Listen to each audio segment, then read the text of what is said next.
Hey everybody, Steve Scholl with BOA, helping you make sense with your next residential renovation. I want to talk about the 4 categories of residential renovations. Number 1, cosmetic. Number 2, pull and replace. Number 3, custom. And then number 4 is kind of this place in between pull and replace and custom. Let's get started.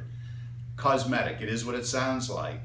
It's taking a very small budget and making a big impact on a room. Best example is painting. When you paint a room, you're not spending a lot of money. It's 50 bucks for the paint, and then depending on the level of professionalism of your painter, and maybe it's you, pretty inexpensive way to make a big change in a room. Flooring too. Painting and flooring, simple, easy, can be done in a day, and it looks great. Number 2, pull and replace. What that means is you're pulling out existing finishes and you're replacing them with new. In a bathroom, that means your vanity, your toilet, and your tub shower, they don't change location, but all the materials come out and new materials go in. That's a little more than a cosmetic, obviously, but you're not incurring structural changes and moving plumbing and electric. So it's a great way, especially with hall baths and things like that, to make a big impact.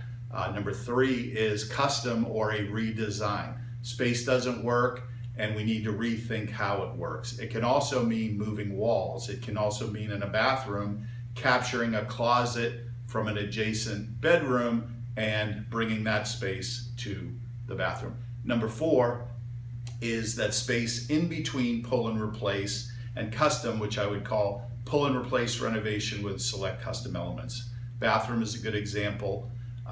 Vanity stays there, the toilet stays there, but the shower is maybe a tub shower combination. And what we do in that case is the tub function goes away. We expand the length and probably the width of that shower space, and now you have a much more generous shower space. Huge, huge difference. Steve Scholl with BOA, number 1 in a series of many. Hope that's helpful. We'll see you soon. Thanks.